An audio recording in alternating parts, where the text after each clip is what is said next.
연금저축에 SP500 넣으시는 분, IRP에 넣으시는 분, 똑같은 ETF인데 어디에 넣느냐에 따라 20년 후 차이가 400만 원 넘게 벌어집니다. 이거 과장 아니에요. 제가 직접 계산기 두드려 봤어요. 이 영상 끝까지 보시면 본인 상황에 맞는 정답이 뭔지 바로 판단하실 수 있습니다. 요즘 댓글에서 가장 많이 받는 질문이 이거예요. SP500 ETF, 연금저축에 넣어야 해요? IRP에 넣어야 해요? 솔직히 저도 처음에 이게 헷갈렸거든요. 둘 다 세액공제되는 계좌고 둘 다 SP500 살 수 있으니까 그냥 아무 데나 넣으면 되는 거 아닌가 싶잖아요. 근데 여기서 엄청난 차이가 생깁니다. 왜냐하면 IRP에는 치명적인 규정이 하나 있어요. 안전자산 30% 의무 규정. 전체 잔고의 30%는 반드시 채권이나 예금 같은 안전자산으로 채워야 한다는 겁니다. 이 규정 때문에 SP500을 어디에 넣느냐가 완전히 달라지는 거예요. 잠깐, 이건 진짜 중요합니다. 다 하고 먼저 연금저축이랑 IRP가 각각 어떤 역할인지 한 문장으로 정리할게요. 연금저축은 공격 엔진이에요. 주식형 ETF를 100% 담을 수 있습니다. SP500이든 나스닥 100이든 전액 주식형으로 채울 수 있어요. 세액공제는 연간 최대 600만 원까지 됩니다. IRP는 안전판이면서 추가 공제 통로예요. 연금저축 600만 원에 더해서 IRP에 300만 원을 추가로 넣으면 합산 900만 원까지 세액공제를 받을 수 있거든요. 대신 주식형 ETF는 최대 70%까지만 담을 수 있고 나머지 30%는 안전자산으로 채워야 합니다. 그리고 ISA는 비과세 부스터예요. 수익 200만 원까지 비과세, 서민형이면 400만 원까지 비과세. 3년 만기 후에 이 돈을 연금 저축으로 옮긴 금액의 10% 최대 300만 원까지 추가 세액공제를 받을 수 있습니다. 이건 뒤에서 다시 설명드릴게요. 자, 이 구조를 아셔야 지금부터 하는 얘기가 이해됩니다. 제가 연봉 5천만 원, 33세 미혼 직장인 기준으로 실제 계산을 해봤어요. 총급여 5천만 원이면 세액공제율 16.5% 구간이에요. 연금저축에 600만 원 넣으면 세액공제 얼마냐? 600만 원 곱하기 16.5% 99만 원 환급됩니다. 여기에 IRP에 300만 원 추가로 넣으면 300만 원 곱하기 16.5% 49만 5천 원 추가 환급이에요. 합치면 연말 정산 때 148만 5천 원이 통장에 찍힙니다. 이걸 안 하면 매년 148만 5천 원을 그냥 버리는 거예요. 여기까지 따라오고 계시죠? 자, 이제 핵심입니다.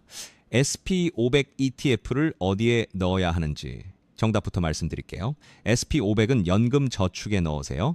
IRP 아닙니다. 이유가 명확합니다. 연금저축은 주식형 ETF 100% 가능하잖아요. SP500 같은 성장형 자산은 연금저축에 풀로 담아서 복리 효과를 극대화하는 게 맞아요. 반면 IRP는 어차피 30%를 안전자산으로 채워야 하니까 IRP의 위험자산 70%짜리에까지 SP500을 넣으면 전체 포트폴리오에서 안전자산 비중이 너무 높아져요. 이걸 숫자로 보여드릴게요. 연금저축 600만 원 전액 SP500, IRP 300만 원 중 70%인 210만 원, SP500 30%인 90만 원 채권형 ETF.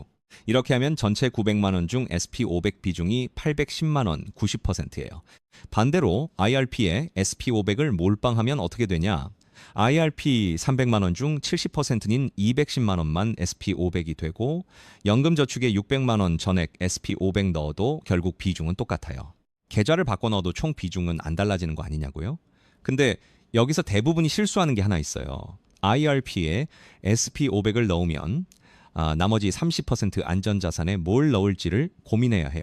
이때 그냥 은행 예금 넣는 분들이 많거든요. IRP 예금 금리가 연 2%대예요. 이러면 그 30%가 사실상 죽은 돈이 됩니다. 제가 추천하는 구조는 이겁니다. 연금저축 600만 원은 타이저, 미국 SP500에 100% 넣으세요. 이 ETF를 고른 이유는 순자산이 약 15조 원으로 국내 상장 ETF 전체 1위이고 총 보수가 연령, 점령, 영용 68%로 극도로 낮기 때문이에요. 비슷한 상품으로 KODX 미국 SP500은 총보수 0.0062%, ACE 미국 SP500은 0.0047%인데 셋 다 총보수 차이가 0.002%포인트 수준이라 사실상 거의 같아요. 다만 순자산 규모와 거래량에서 타이글가 압도적이라 호가 스프레드, 그러니까 사고 팔 때 가격 차이가 가장 좁아서 장기 투자에 유리합니다. ACE가 총 보수 자체는 가장 낮으니까 보수를 0.001%라도 아끼고 싶은 분은 ACE도 괜찮아요. 이건 취향 차이입니다. IRP 300만 원은 이렇게 나누세요. 위험자산 70%인 210만 원은 KODEX, 미국 나스닥 100에 넣습니다. 연금저축에 SP500을 넣었으니까 IRP 위험 자산에는 나스닥 100을 넣어서 기술주 성장 비중을 추가하는 거예요. 같은 미국 지수지만 SP500은 11개 섹터 분산, 나스닥 100은 기술주 집중이라 상호 보완이 됩니다. 안전자산 30%인 90만 원에는 TIGR 단기 통한채를 넣으세요. 이게 뭐냐면 한국은행이 발행하는 초단기 채권에 투자하는 ETF예요. 총 보수가 연 0.09%이고 사실상 원금 손실 위험이 거의 없습니다. 연수익률이 약 3%대 후반에서 4%대로 IRP 예금 금리보다 높아요. 같은 안전자산인데 예금보다 수익이 좋은 거죠. 혹시 안전자산 30%에서도 수익을 좀 더 내고 싶은 분은 ACE, 미국 30년국채 ETF를 섞는 방법도 있어요. 이건 미국 장기국채에 투자하는 건데 금리 인하기에 가격이 올라가는 특성이 있어요. 총 보수는 연령 0.05%이고 순자산이 약 1조 8천억 원이라 유동성도 충분합니다. 다만 금리 변동에 따라 가격이 출렁일 수 있으니까 안전자산 30% 전부를 이걸로 채우진 마시고 단기 통한채랑 반반 정도가 적당합니다. 이게 핵심이에요. 놓치면 안 됩니다. 연금저축의 SP500 100%, IRP 위험자산의 나스닥 100, IRP 안전자산의 단기 통한채 이 조합이면 세액공제 148만 5천 원 전액 확보하면서 포트폴리오도 최적화되는 겁니다. 자, 이 조합으로 20년을 투자하면 얼마가 되는지 계산해봤어요. 연평균 수익률 SP500 연 8%, 나스닥 100 연 10%, 단기 통한채 연 3.5%로 가정했습니다. 이건 과거 10년 평균에 보수적으로 잡은 수치예요. 참고로 이건 투자 권유가 아니라 정보 제공 목적의 시뮬레이션입니다. 매년 연금저축 600만 원, IRP 300만 원, 합계 900만 원을 넣는다고 할게요. 세액공제 환급금 148만 5천 원은 재투자한다고 가정합니다. 과세 이연. 그러니까 세금을 지금 안 내고 나중에 내는 건데 그 사이에 복리가 붙는 효과까지 반영하면 20년 후 예상 잔고가 약 5억 2천만 원입니다. 같은 금액을 일반 계좌에서 투자하면 매년 수익의 15.4% 배당 소득세를 내야 하니까 과세 이연 없이는 약 4억 3천만 원이에요. 차이가 9천만 원입니다. 세액공제 환급금 재투자분까지 합치면 연금 계좌가 약 1억 이상 유리해요. 근데 여기서 끝이 아닙니다. ISA까지 활용하면 더 커져요. ISA 계좌에 매년 추가로 투자할 여력이 있다면 여기에도 SP500 ETF를 담으세요.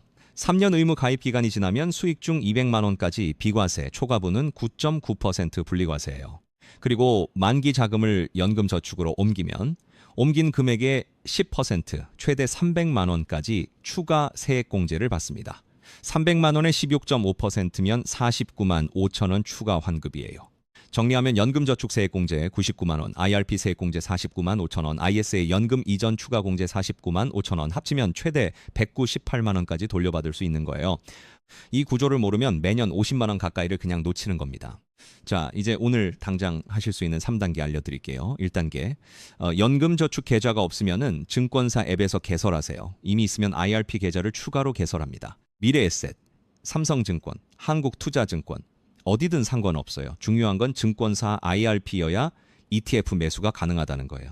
은행 IRP는 ETF 매수가 안 됩니다. 2단계, 연금저축 계좌에서 ETF 검색에 타이저 미국 SP500 치고 매월 급여일에 50만 원씩 자동이체 걸어놓으세요. 연간 600만 원 채우는 겁니다.